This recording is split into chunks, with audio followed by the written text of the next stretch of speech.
अस्सलाम वालेकुम गाइस, क्या हाल है आपके। आई होप आप सब ठीक होंगे। और आज एक दफ़ा दोबारा हम हिस्ट्री ऑफ यूएसए का एक टॉपिक डिस्कस करेंगे। ये टॉपिक भी कोर टॉपिक्स में से है और the topic is civil rights movement.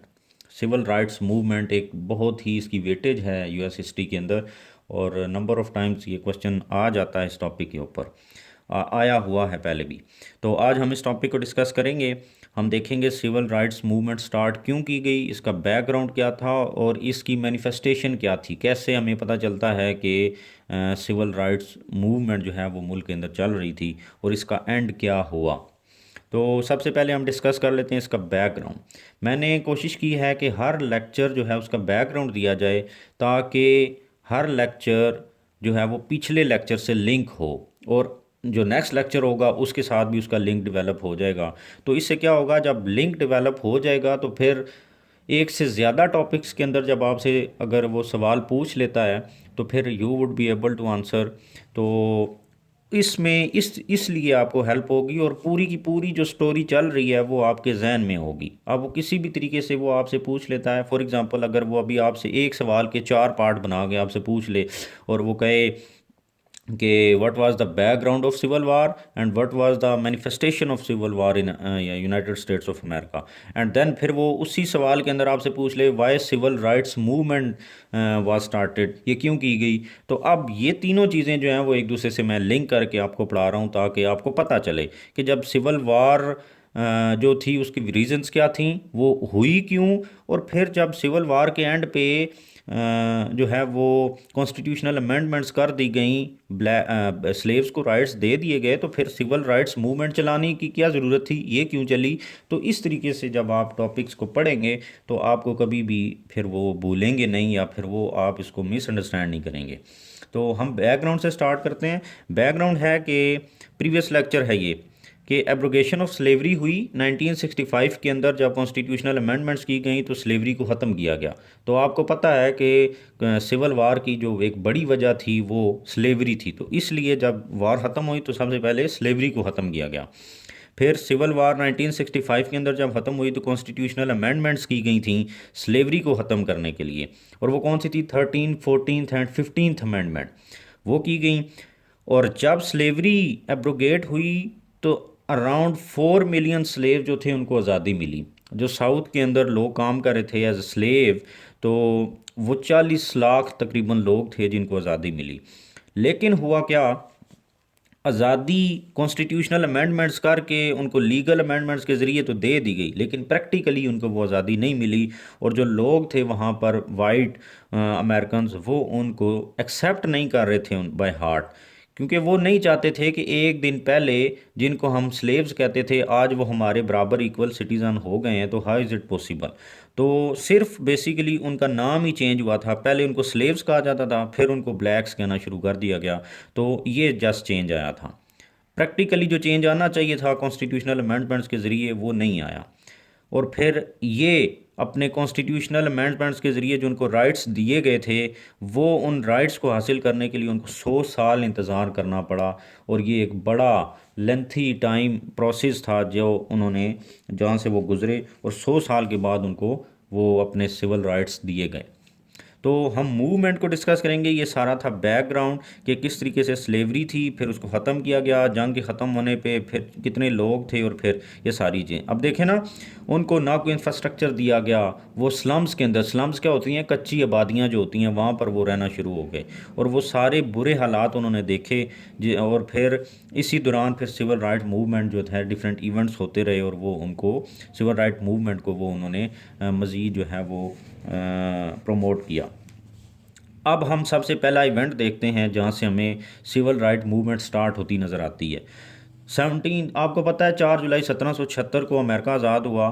तो 1777 को वर्मोंट एक बंदा था, वो एक स्टेट का हेड था। उसने क्या किया कि स्लेवरी को अपनी स्टेट के अंदर इलीगल डिक्लेयर कर दिया।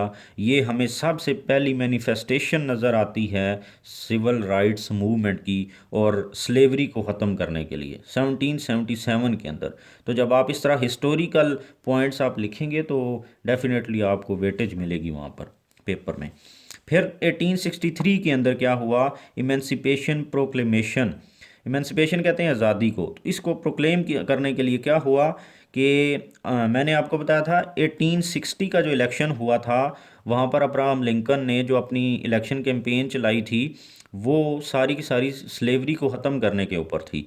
तो उसने क्या किया, वो 60 का इलेक्शन जीत गया था। तो जब वो जीता तो उसने एग्जेक्टिव ऑर्डर पास किया अब्राहम लिंकन ने स्लेवरी को रिमूव करने के लिए। लेकिन क्योंकि वो एग्जेक्टिव ऑर्डर था तो इसलिए वो उतना ज़्यादा काम नहीं कर सका स्लेवरी को ख़त्म करने के लिए, उसके लिए कॉन्स्टिट्यूशनल अमेंडमेंट्स चाहिए थी। तो लेकिन आफ्टर ऑल उसने काम तो किया, एक एग्जेक्टिव ऑर्डर तो जारी किया जो वो कर सकता था। फिर जब जंग ख़त्म हुई 1865 के अंदर तो कॉन्स्टिट्यूशनल अमेंडमेंट्स जो हैं वो बाकायदा की गई, जिसमें 13th 14th and 15th amendment की गई। 13th अमेंडमेंट क्या थी कि no more slavery would be allowed in the country, कि आने वाले वक्त फ्यूचर में इसके बाद कोई स्लेव ट्रेड या इस तरीके का काम नहीं होगा, स्लेवरी को ख़त्म कर दिया गया, बैन हो गई। 14th अमेंडमेंट के ज़रिए जो एक्स स्लेव्स थे उनके लिए प्रोटेक्शन दी गई और एक्स स्लेव प्रोटेक्शन सेंटर्स बनाए गए जहाँ पर उनको अगर कोई प्रोसिक्यूट करता है तो वो वहाँ पर जाकर रहेंगे। फिर 15th अमेंडमेंट के ज़रिए क्या किया कि उनको वोटिंग राइट दे दिया गया। कि अब क्या हुआ, जब वोटिंग राइट मिला तो एक वाइट और ब्लैक दोनों इक्वल हो गए, वो भी इक्वल सिटीज़न है, उसके पास भी वही राइट्स हैं जो कि इसको मिल गए। तो इस तरीके से कॉन्स्टिट्यूशनल अमेंडमेंट्स के ज़रिए इनको बेसिकली इक्वल करने की कोशिश की गई, इक्वालिटी लाने की कोशिश की गई। ये एक सिविल राइट का मूवमेंट का एक मैनिफेस्टेशन आपको नज़र आती है। फिर इसी तरीके से 1866 के अंदर क्या हुआ, कू क्लक्स क्लान। ये इंपॉर्टेंट है, इसके ऊपर एक दफ़ा सवाल भी आ चुका है। तो अगर इस तरह का सवाल आ जाता है तो ये तो एक छोटी सी हेडिंग है, आप इसको 20 नंबर पे तो नहीं लिख सकते। तो फिर आप इसको बताते हैं कि ये हुई क्यों, वही बैकग्राउंड आप लिखते हैं, रीजंस बताते हैं, 1-2 पेजेस इस पे लिखते हैं और फिर उसका जब कंक्लूड करते हैं तो एक कंप्लीट क्वेश्चन बन जाता है। 1866 के अंदर कू क्लक्स क्लान मूवमेंट शुरू की गई और ये मूवमेंट क्या थी, ये बेसिकली ब्लैक्स के अगेंस्ट जो थे वाइट, उन्होंने एक मूवमेंट स्टार्ट की। वो क्योंकि इनको एक्सेप्ट नहीं कर रहे थे अपने इक्वल, तो उन्होंने इनकी लिंचिंग शुरू कर दी। लिंचिंग क्या कहते हैं, तशद्दुद करना, इनको परसिक्यूट और एट्रोसिटीज़ इनको फेस करना पड़ी ब्लैक्स को वाइट्स की तरफ से। तो अब हुआ ये कि जब वो परसिक्यूट किए जा रहे थे, उनके अगेंस्ट एट्रोसिटीज़ हो रही थी, जुल्म हो रहा था, तो एग्जेक्टिव और लेजिस्लेचर या आप कह लें कि जो है आपकी जुडिशरी, किसी तरफ से भी इनको सपोर्ट नहीं मिली।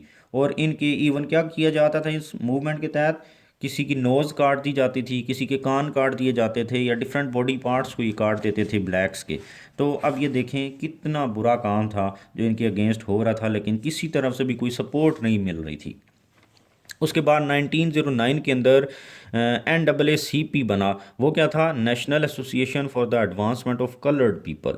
कि ये जो कलर्ड पीपल थे इनको, इनकी एडवांसमेंट के लिए एक एसोसिएशन बनी जिसको हम NAACP बोलते हैं।